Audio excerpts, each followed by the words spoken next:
میں 1980 اور 1990 کی دہائی میں SWEC کا کنسلٹنٹ اور انسٹیٹیوٹ فار پالیسی اسٹڈیز کا صدر تھا، اور مجھے عراق کے بارے میں ایسی معلومات حاصل تھیں جو عام لوگوں کے لیے دستیاب نہیں تھی۔ 1980 کی دہائی کے دوران زیادہ تر امریکی عراق کے بارے میں زیادہ نہیں جانتے تھے۔ یہ ان کی توجہ کا مرکز نہیں تھا۔ میں وہاں ہونے والے حالات سے بہت متاثر تھا۔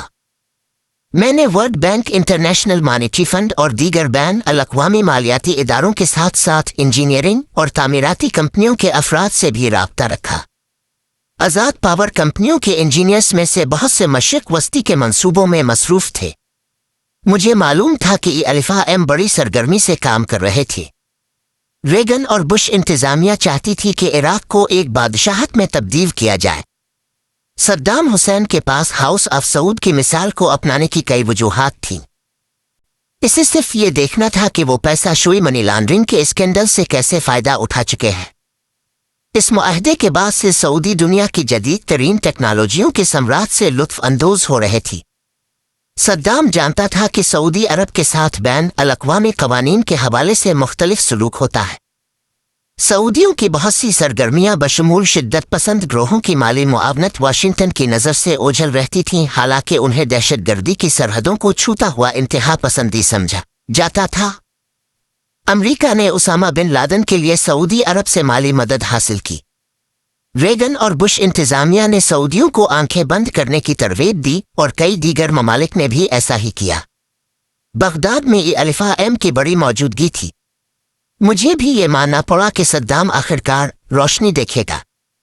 اگر وہ واشنگٹن کے ساتھ سعودیوں کی طرح کوئی معاہدہ کر لیتا تو وہ عراق پر بھی اسی طرح حکومت کر سکتا تھا۔ وہ ایک پیتھالوجیکل آمر تھا، لیکن اس سے کوئی فرق نہیں پڑتا تھا کہ اس کے ہاتھ عوامی قتل عام سے رنگے ہوئے تھے یا اس کے رویے اور وحشیانہ اقدامات ہٹلر کی یاد دلاتے تھے۔ امریکہ نے پہلے بھی ایسے لوگوں کی حمایت کی تھی۔ ہمیں اس سے کوئی مسئلہ نہ ہوتا کہ ہم اسے امریکی سرکاری بانڈز تیل کے بدلے دیں، اور اس وعدے کے بدلے کہ تیل کی مسلسل فراہمی جاری رہے گی۔ انہی بانڈز کے ذریعے وہ امریکی کمپنیوں کو عراق میں انفراسٹرکچر بہتر بنانے، صحراؤں کو نئے شہروں میں بدلنے کے لیے ملازمت دے سکتا تھا۔ ہم خوشی خوشی اسے ٹینک اور لڑاکا طیارے بیچتے اور اس کے لیے کیمیکل اور نیوکلیئر پاور پلانٹس تعمیر کرتے، چاہے یہ ٹیکنالوجی جدید ہتھیار بنانے میں استعمال ہو سکتی تھی۔ ہم نے یہ سب کچھ کئی دیگر ممالک میں کیا تھا۔ عراق ہماری توقع سے کہیں زیادہ اہم تھا۔ یہ صرف تیل کے بارے میں نہیں تھا، یہ پانی کے بارے میں بھی تھا۔ دجلہ اور فرات کی ندیاں عراق سے گزرتی ہیں، جو دنیا کے اہم ترین آبی وسائل میں شامل ہیں۔ 1980 کی دہائی میں ہی پانی کی اہمیت واضح ہونے لگی تھی۔ توانائی اور انجینئرنگ کے شعبوں میں ہم میں سے کئی کو یہ اندازہ ہو گیا تھا۔ مجکاری کی دوڑ افریقہ، لاطینی امریکہ اور مشرق وسطی میں آبی نظاموں کی مجکاری تک جا پہنچی تھی۔ عراق نہ صرف تیل اور پانی سے مالا مال ہے، بلکہ اس کی جغرافیائی حیثیت بھی بے حد اسٹریٹجک ہے۔ اس کا ساحل خلیج فارس پر ہے، اور یہ ایران، کویت، سعودی عرب، اردن، شام اور ترکی کے ساتھ سرحدیں رکھتا ہے۔ یہ اسرائیل اور سابق سوویت یونین دونوں کے قریب ہے۔ عسکری ماہرین جدید عراق کو فرانسیسی ابھارتی جنگ اور امریکی انقلاب کی طرح دیکھتے ہیں۔ جس طرح دریائے ہڈسن کی وادی پر کنٹرول کو طاقت کی کلید سمجھا جاتا تھا، اسی طرح عراق پر کنٹرول ایک ٹرمپ کارڈ تھا۔ عراق امریکی ٹیکنالوجی اور انجینئرنگ کے لیے ایک بہت بڑی منڈی تھا۔ دنیا کے سب سے بڑے تیل کے ذخائر پر بیٹھنے کی وجہ سے وہ وسیع انفراسٹرکچر اور صنعتی ترقی کے منصوبے مالی طور پر برداشت کر سکتا تھا۔ انجینئرنگ اور تعمیراتی کمپنیاں، کمپیوٹر سسٹم سپلائز، طیارے، میزائل اور ٹینک بنانے والے ادارے، حتیٰ کہ فارماسیوٹیکل اور کیمیکل کمپنیاں سب عراق پر نظریں جمائے ہوئے تھیں۔ 1980 کی دہائی کے آخر تک یہ واضح ہو گیا تھا کہ صدام ELFA کے منصوبے میں شامل نہیں ہو رہا۔ یہ بش سینئر کی انتظامیہ کے لیے بڑی سبکی تھی۔ عراق نے جارج H.W. بش کی کمزور شخصیت کا تاثر بڑھا دیا۔ صدام نے اگست 1990 میں کویت پر حملہ کر کے بش کو موقع فراہم کیا۔ بش نے صدام کی بین الاقوامی قانون کی خلاف ورزی کی مذمت کی، حالانکہ اس نے خود پاناما پر غیر قانونی حملہ کیا تھا۔ صدر نے فوجی کارروائی کا حکم دیا۔ امریکہ نے 5 لاکھ سے زائد فوجی بین الاقوامی فورس میں شامل کیے۔ 1991 کے ابتدائی مہینوں میں عراقی فوج اور عام شہریوں پر حملہ کیا گیا۔